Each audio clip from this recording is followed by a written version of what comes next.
It was a tight game. And we want to call it a game, but it was a very, very interesting problem, okay? Because you want to stay on them.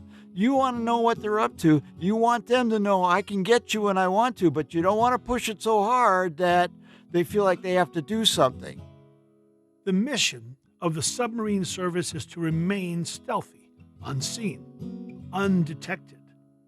Yet one American sub investigating a downed Soviet bomber during the height of the Cold War got pinged by a Russian convoy, an exceedingly rare and dangerous event.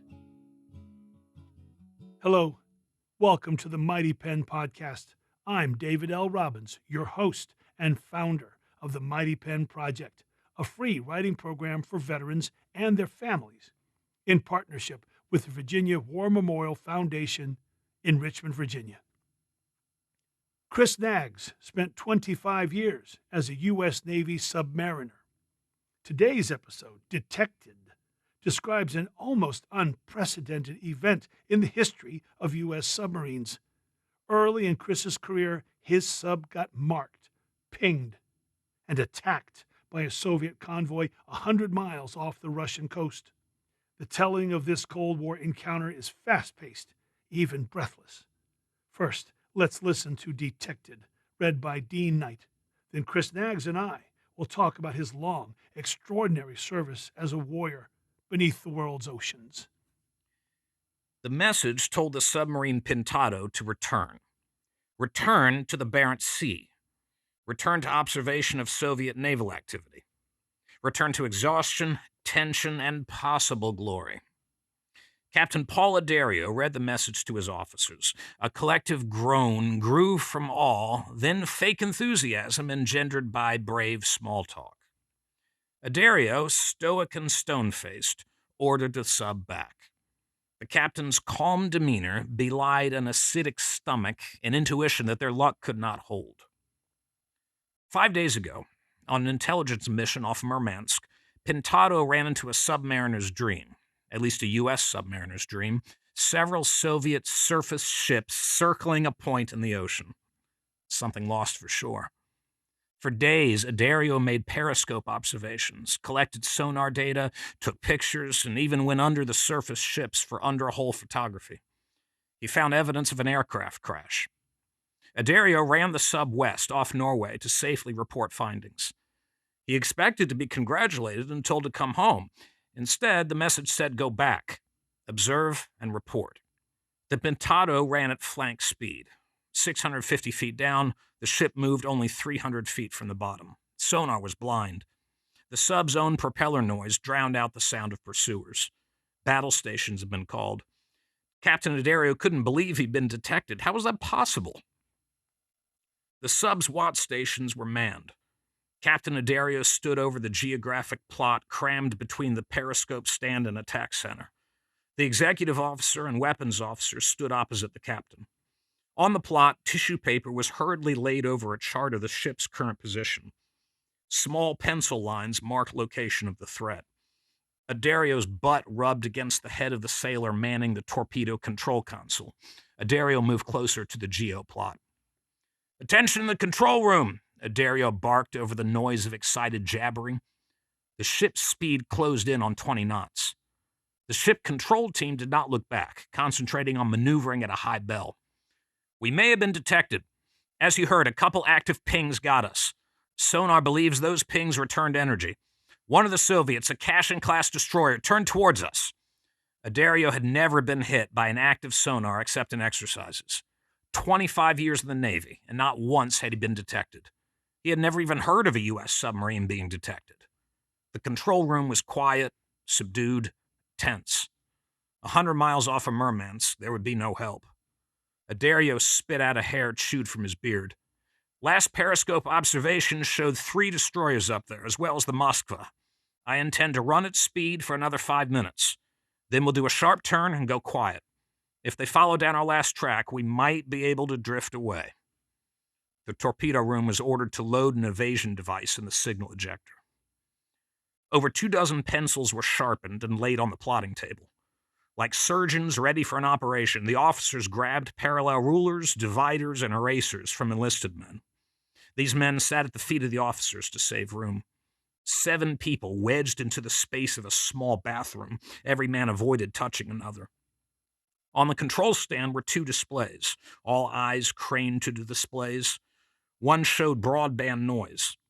Addario concentrated on that one. It might be possible to see active pinging despite the noise from Pintado's own propellers. The other display was used for narrowband detection. This picked up high-frequency indicators from pumps, electronic devices, and rotating equipment. Both displays whited out. Anxious fingers pointed out potential detections. Addario knew nervous, wishful thinking when he saw it. Right full rudder. Make your depth 613 feet. All stop. Addario and all of control hung on. The ship heeled over 20 degrees in the sharp turn. Steady course 185. Addario's orders were repeated and acknowledged. The ship slowed with the rudder acting as a partial brake.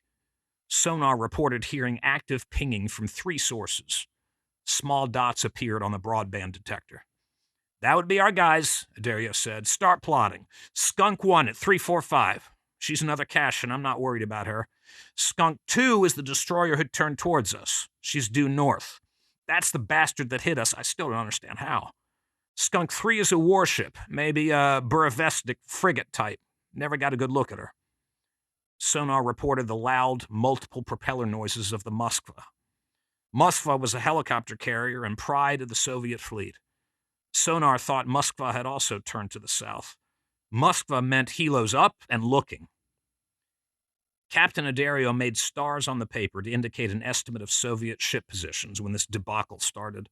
The submarine could tell the direction of the pursuers, but not distance. These directions urgently plotted every 30 seconds. Speed drifted down to 10 knots. The pinging could now be heard through the hull, an obnoxious 2-tone whistle. The sound was different than in the World War II movies, but just as annoying and dangerous. These systems, unique to the Russians, told all on board that hunters were smelling prey. Sonar reported bottom bounce information from the pinging. Rough distances could be determined. These were plotted. The first pencil broke. The Soviets were closing in. Sonar, do they have us? Addario glared intently at the 2 sonar displays. The active pinging and propeller signatures of the surface ships showed up brightly in large traces. The display looked like a summer lightning hit on a clear horizon. The bearing rates of the contacts got more rapid. That meant they were closing. Sonar, do they have us? Addario pounded the plot. Captain, don't think so, but look at the narrow band. In between the pinging, I've got pump noises, submerged pump noises, 170 degrees. Everyone in view of the narrow band display stared into it. There were 2 slight parallel lines tracing down the screen. In just seconds, 2 more slight, barely distinguishable lines appeared. At exactly the same moment, the captain and sonar announced, "Submarine to starboard!" A crescendo of noise increased in control. The executive officer told everyone to shut up. Come on, sonar, Addario hissed through clenched teeth. He didn't want to interrupt sonar while they were classifying. He sent the XO to sonar to hurry things up. The surface pinging got louder, more personal. Touching the man's shoulder behind him at the weapons console, Addario said quietly and firmly, "What tubes are loaded?" Several around heard the request, raising eyebrows. The officers plotting immediately returned to drawing bearings on the surface ships. They put a big question mark on the paper at 170 degrees. Only 2 of 4 tubes had war-shot torpedoes loaded.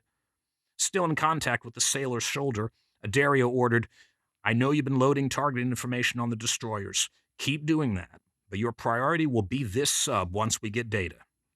Still drifting, Pintado eased silently to 3 knots. The ocean was a symphony of noise.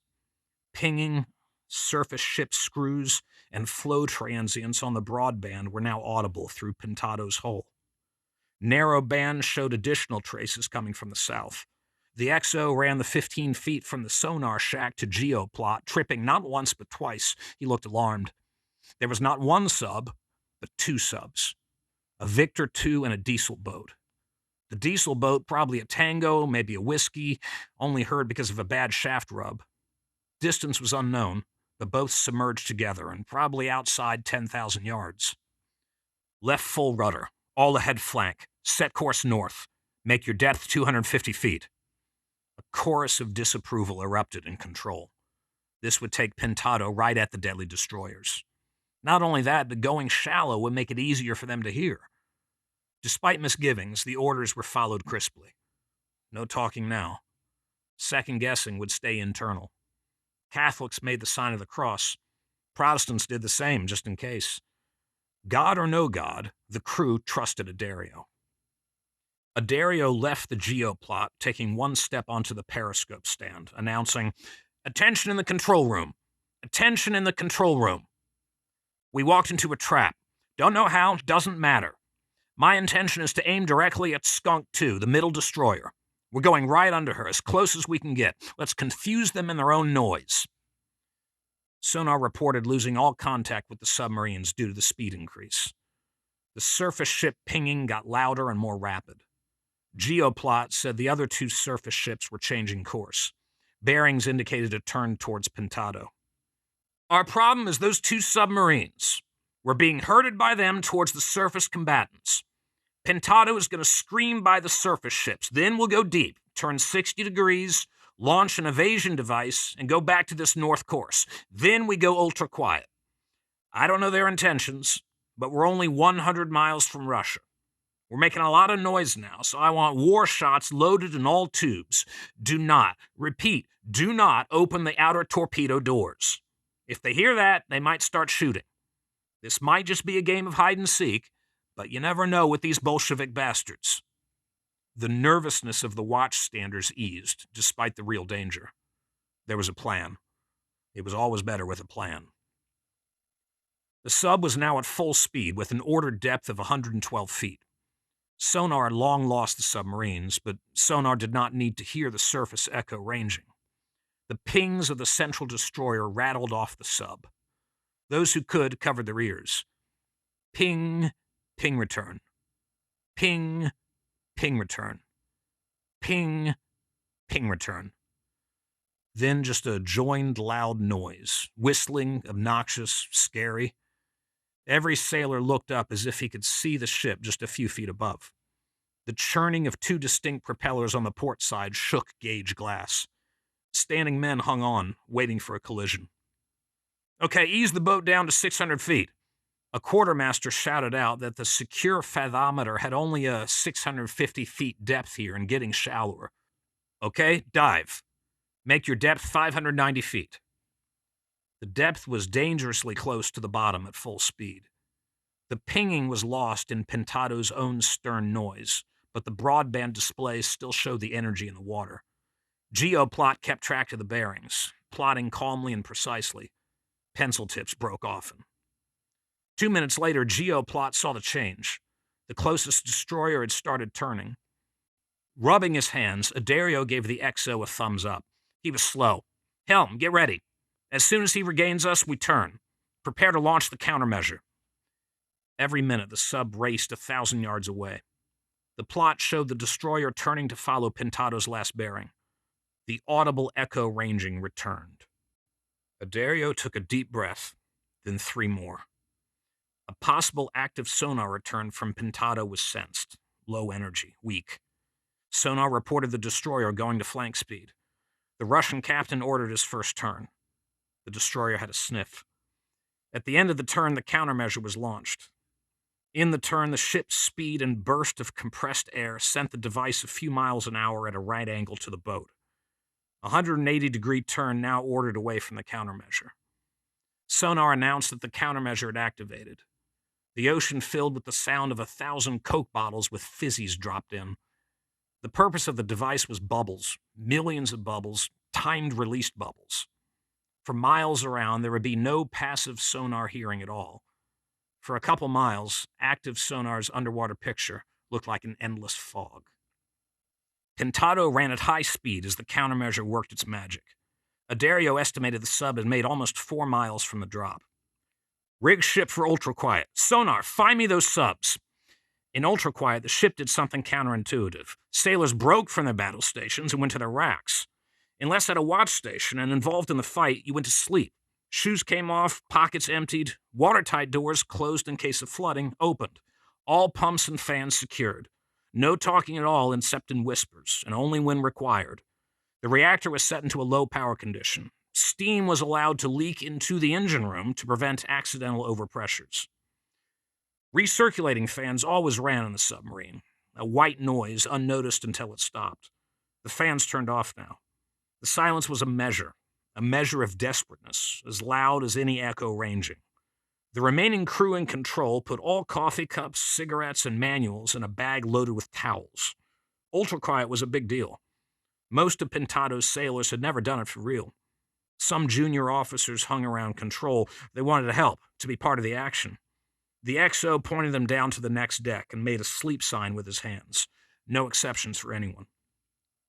Sonar no longer passed word over the loudspeaker. They shuffled notes to the geoplot. The broadband displayed solid white. Propeller noise, echo ranging, and even rudder movements were evident in darker streaks. The countermeasure began to die, but still inundating the seas with noise. Then, through the hull, came the muffled sound of explosions. Not loud, not close. A series of 3 dull retorts, a 10-second gap, then 3 more. The explosions were coming from the direction of the countermeasure. As Pintado slowed to almost zero, the bearings of the 3 echo-ranging surface ships came together. They were attacking the device. Turning, speaking softly, Adario told the weapons technician, "Open the outer doors on all tubes, one at a time, slowly. Tubes 1 and 2 will be for the surface contacts. Save 3 and 4 for the submerged." Deliberately, Adario walked away from the geoplot to a console over the quartermaster's plot. It had a series of arming devices serviced by red, then yellow, then green lights. This would launch a beacon activated by seawater if control was flooded. The U.S. Navy would know Pintado was lost. There were 2 positions on the beacon. One said peacetime, the other said hostile action. Adario moved the selector to hostile. For nearly an hour, the sub sat at 100 feet off the bottom. The depth charging continued, but scattered with seemingly less enthusiasm. The countermeasure died and sunk to the bottom. There was no sign of the Soviet subs. The 2 destroyers and frigate were easy to track from their echo ranging. The closest was 14,000 yards in opening. A note from sonar said that Moskva, the helicopter carrier, was exiting the area at high speed, probably heading back to Murmansk. With fists now unclenched, Adario said, "That's a good sign. The Bolsheviks don't want to lose the pride of their fleet. The surface wanks have lost us. Damn, where are those subs?" Almost on cue, the sonar supervisor came out pointing up at the narrowband display. The display was unremarkable except for a tiny line due south. The Victor boat was coming out of the noise. Distance was unknown, but it was moving between the Pintado and all the theatrics to the east. If it kept going, it would present its stern in less than half an hour. The Victor sub-data was loaded into the weapons computer and assigned to Tube 3. No sign of the Tango or Whiskey. Diesel boats are hard to hear on the battery. No shaft noise now. Still a real danger. As the Victor got closer, the narrow band trace grew stronger. Shortly, that trace was joined by other traces. Each trace corresponded to a pump, generator, and particular steam noise. Sonar thought they heard pots banging in the Victor's galley. The sub's propeller noise showed up on the broadband, range now estimated to be 6,000 yards with strong confidence, a dead-on stern shot. The Soviet would never hear the torpedo. The boat would just implode. The officers on the geoplot would support Adario in anything. Unspoken was a disbelief that it had gotten to this point. Adario gave them a half smile and shook his head. There would be no shooting, not now at least. The biggest threat to Pintado moved quickly away. The Victor never knew how close to vaporization it had been. And that gave Pintado a chance to get away. A suggestion was made by the XO to move further north, ease up the contours of the bottom. Once more, distance had been put between the surface ships. Then, gradually move east and then south to safety. Captain Adario agreed. With the Russians now shooting, it was important to get that info back to Washington. Adario wanted to wait until night.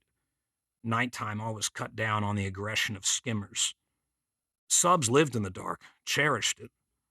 Warfare today was largely electronic, but humans still hated fighting in the dark. In the back of Addario's mind was also that diesel boat, still unlocated, still dangerous. Pintado sat quietly for the next 8 hours. Some of the ultra-quiet restrictions relaxed. A trim pump needed to keep depth turned on. The cooks were allowed to serve cold food. Sound tapes continued to run in sonar, every second of a sub's deployment captured on tape. These would be used by the spooks to analyze contacts, local sound conditions, and even the biologics encountered. When declassified, the tapes were often given to oceanographic institutions to track whales and dolphins. Addario and sonar team listened to the tape made prior to the detection. No singing screw, no loud noises, no transient that should have alerted an enemy. In the meantime, new tapes recorded the pinging destroyers and the dying traces of the victor. The sonar team finally picked up the diesel boats, surfacing and snorkeling. A few slight maneuvers by Pintado put this Soviet sub well outside 30 miles. Pintado powered up and began a slow, quiet transit around the area of interest. Torpedo tubes doors closed and the regular watch section set. Captain Addario bounced a fist off a knee. Up nearly 30 hours, but no sleep came. First, he had to compose a succinct message of the day's events to Subland. All hell was going to break loose, an administrative and political one. Second, all the charting used during the encounter required labeling and interpretation. An inquiry would ensue. A U.S. sub being detected was almost unknown. Being detected in a Russian sea was worse. The event would be classified at the top secret level, but word would get out to some congressman and an inquiry inevitable. There would be need for a scapegoat. 48 hours ago, Addario thought making admiral was a lock. Now he felt the possibility of a court-martial. In 6 hours, the message could be sent in safety off Norway. The last classified briefing Addario ever attended was the inquiry he had dreaded. Analysis of the tapes did not indicate a noise problem on Pintado. The escape was considered clever but risky. An incredible amount of intelligence had been collected. Yes, a Russian Bear bomber had crashed there with nuclear weapons aboard. The Soviets could not allow the possibility of a U.S. recovery. Depth charges had been dropped to get Pintado surfaced and even possibly destroyed. It appeared the diesel boat, confirmed as a Tango, wandered into the evasion device and got attacked by friendly forces. Still, Pintado had been detected. There must have been a lapse in periscope discipline, possibly too much time in one spot. No one knew for sure, but faith in the technology was absolute. If Pintado had been caught, the fault could only be human. That human was responsible. Captain Addario wanted to dispute the findings of the inquiry. The problem was, they could be right. Also, it was lucky the matter had been settled at inquiry rather than a court-martial. As a company man, Addario accepted his fate. At his change of command and retirement ceremony, the Pintado's crew was bitter but accepting. The big boys lived in a strange world. Captains came and went. Good ones sometimes got screwed. Bad ones sometimes got promoted. The sailors never got a vote. Addario walked down the pier with his family. He no longer had a ship. In 8 hours, he would no longer have a navy. At the same time in Washington, the Federal Bureau of Investigation was making an arrest. John Anthony Walker, a retired Navy communications specialist, was arrested for spying. He had been a Russian spy for over 20 years, specializing in compromising radio traffic and submarine operations. The New York Times reported, "It's been estimated by some intelligence experts that Mr. Walker provided enough code data information to alter significantly the balance of power between Russia and the United States."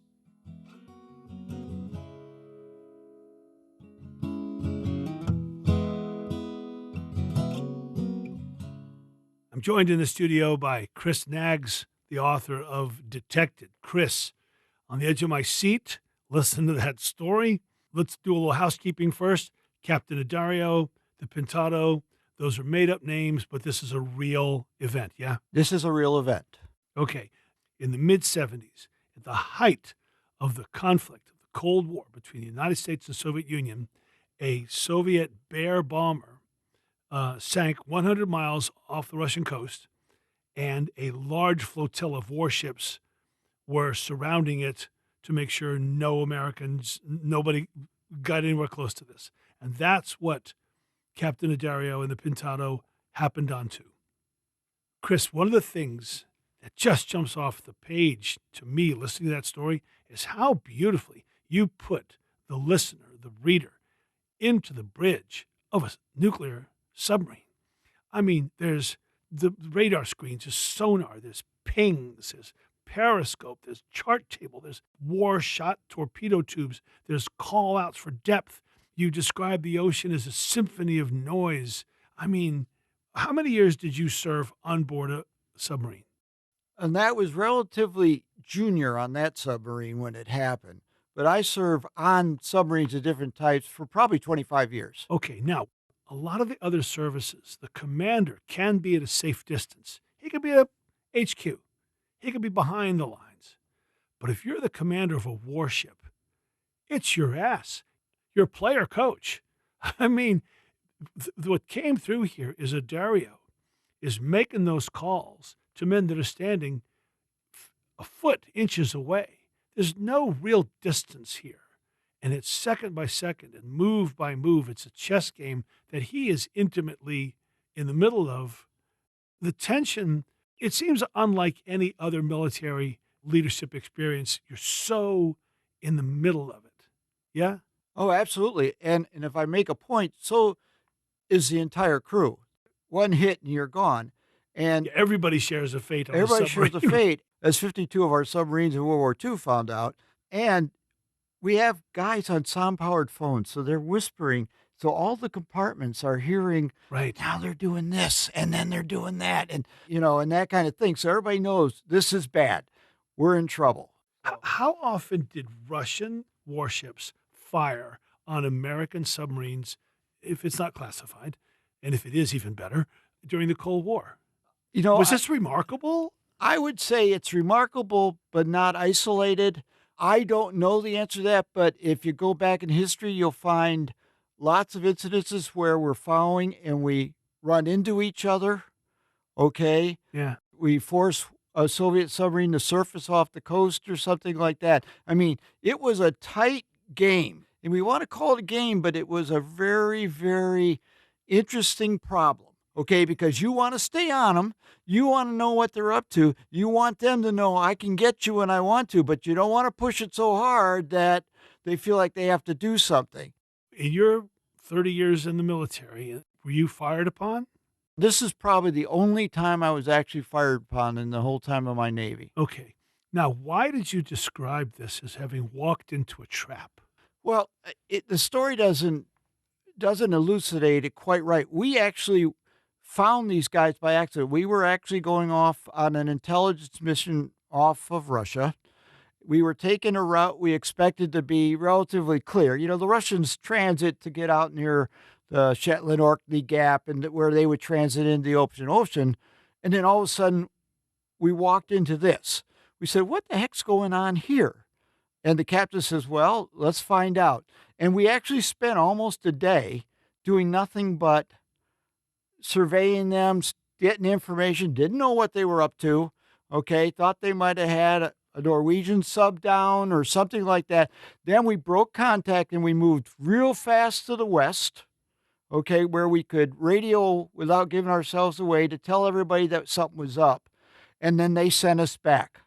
And it was when we were coming back, thinking we're fat, dumb, and happy. We've already been here. We know they're not looking, and all of a sudden, we come right into where they're at. We come out at high speed, and they're right on us. Like they knew exactly where we were going to be, and we were like, holy crap. And you got pinged. We got pinged hard. And you said in the story that had never happened to an American submarine. As far as I know. We never admitted it, but it was a big deal because we had such a technological advantage over the Russians in terms of quietness, and I would say in crews and everything, that it sounds like we're bragging, but we kind of had our way with them a little bit. We could follow them. They wouldn't know we were there until we made a mistake and, that kind of thing. But as far as actually having a surface ship, maybe a submarine would know we were around, but a surface ship that's pinging, no way. Let's jump to the end of the story now. John Anthony Walker, very infamous Soviet spy in the higher levels of American defense departments. He provided code data info to the Soviets. Is it your conjecture that you got pinged because of him? And I have to say, right off, it's my conjecture because I don't know. This is so classified, this whole Walker thing and in the military, when something goes wrong, you don't want to advertise it went wrong and confirm for the enemy they actually did something. Okay. But in the follow on stuff about Walker, he was giving away our codes. He was reading our message traffic and giving it to the Soviets before our own leadership was getting it. So I'm sitting there being all like a victim here saying we couldn't have done anything wrong. This guy told them we were coming right where we were going. How likely is it? I think it's reasonably likely. Wow. They were right there. Wow. I mean, not impossible. They were amped up because of losing their bomb, which we didn't know of at the time. That was unknown at the time. But you knew something was up because that was a major show of force from the Soviet Navy. Right. Honestly, the captain thought it was another submarine. They had another submarine pin, not a U.S. because we would have known that. Maybe they had a Brit, Norwegian, somebody else was in a little trouble there. It wasn't an exercise the way they were doing it because we've watched their exercises. So when we walked into it, we walked right into the pings. 2 Russian subs, a Victor and a Diesel. Who hadn't been there before. Right. And how many destroyers? There were 3 destroyer-like frigate destroyers and the Moskva. And the Moskva, which now is at the bottom of the Black Sea. She is at the bottom of the Black Sea. Now, at the time, she was the pride of the fleet. Pride of the fleet. She was like getting a carrier. I mean, I had never even seen her before. Okay, so let's talk a little bit about Ultra Quiet, because I thought that was badass. I thought that was so great. You called Ultra Quiet, you said it was an act of overt desperateness. Yes. So when the captain says, all right, rig for Ultra Quiet, does the pucker factor go way up like, uh-oh, we're ultra quiet? Well, the pucker factor was pretty well up. When we first were able to designate that they were launching live ordnance, and again, you can't know if they were launching live ordnance to sink us or force us to surface or, we've got you. You want to die here, we'll let it happen. But the pucker factor was up. But ultra quiet is because you think about what you do. You're in battle stations, ready to fight. We actually break your battle stations. You want everything quiet. You don't want any accidental noise. You power down the reactors. So what little cooling pumps that you need is really light. You are a black hole in the ocean. We used to say in ultra quiet, if you wanted to find us, find the one place in the ocean where there is not a bit of noise at all, because that's what you do. But it's a good position to be in because you can hear everything and anything. You are just a big floating sonar drone in the ocean at that point and listening in. And that's how we picked up the Victor. Okay, so you were on this ship. This is your adventure. And you were a junior officer at the time. And the time came when you became the captain. You became the guy. In the midst of all this, with all this firepower and all this technology and all this tension and a clear-cut enemy, the Russians, Chris, what was it like being the captain of a nuclear submarine?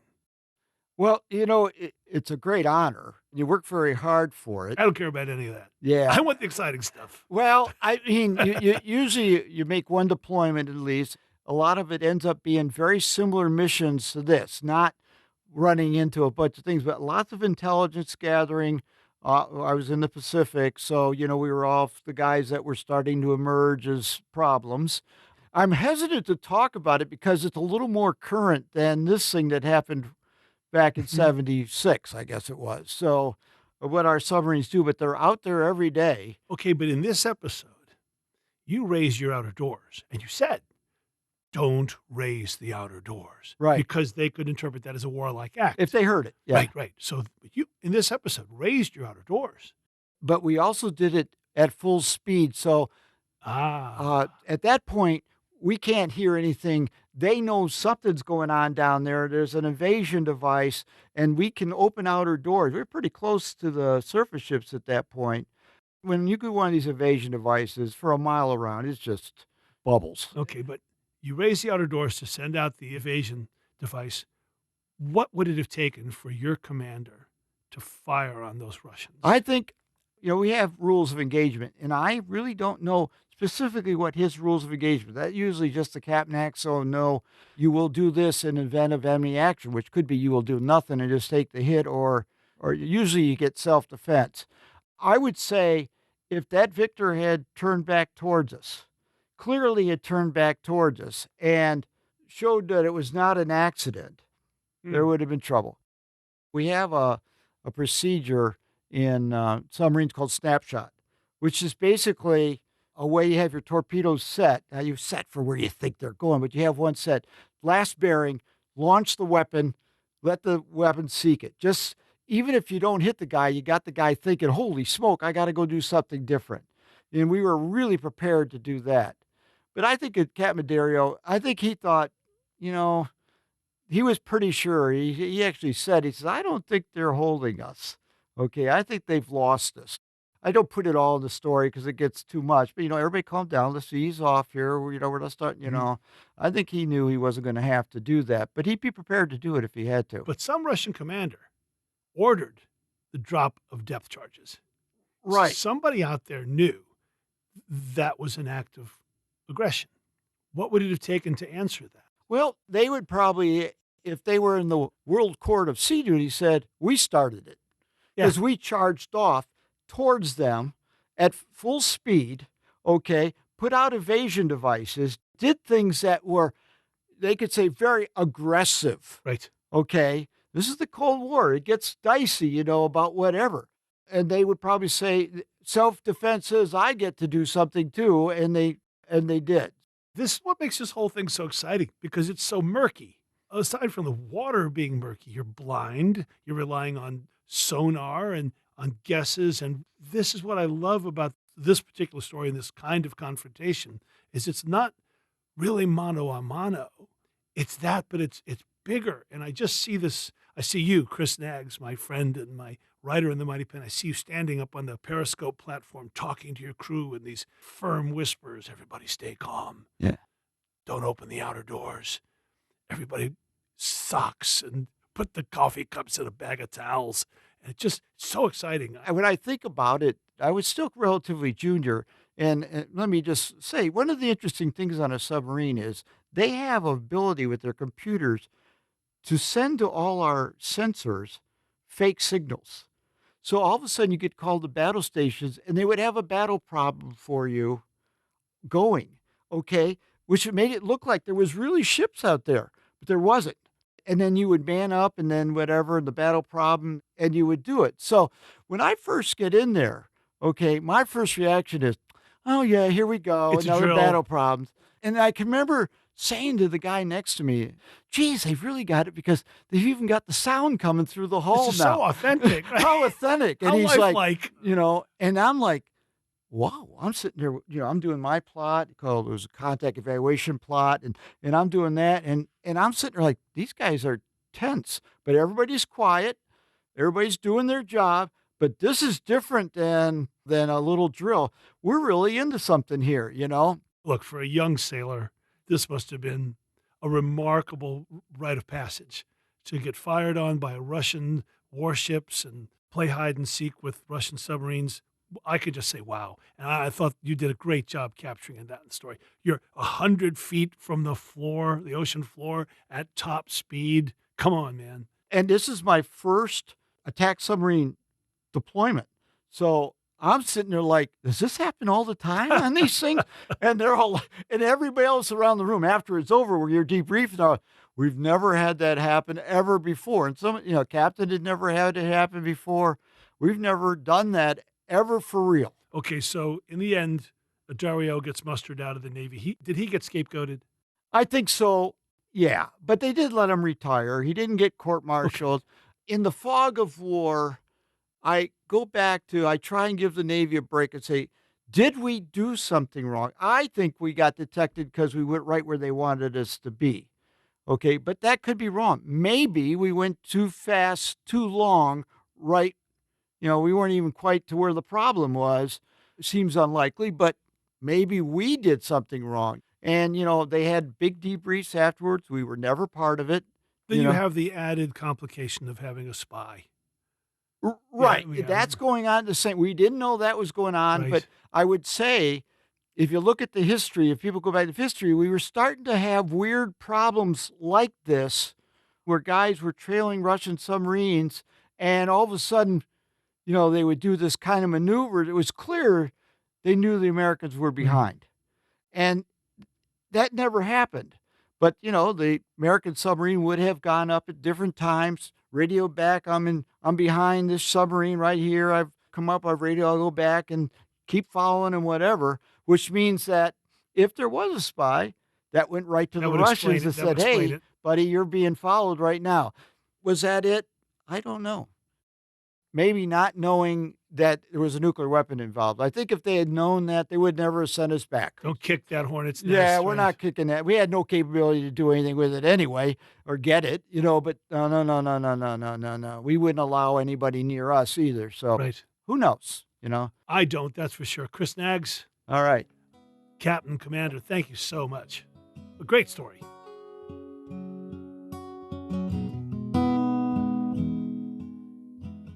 The Mighty Pen Project is a free writing program for military veterans and their families offered by the Virginia War Memorial Foundation, a 501c3 nonprofit.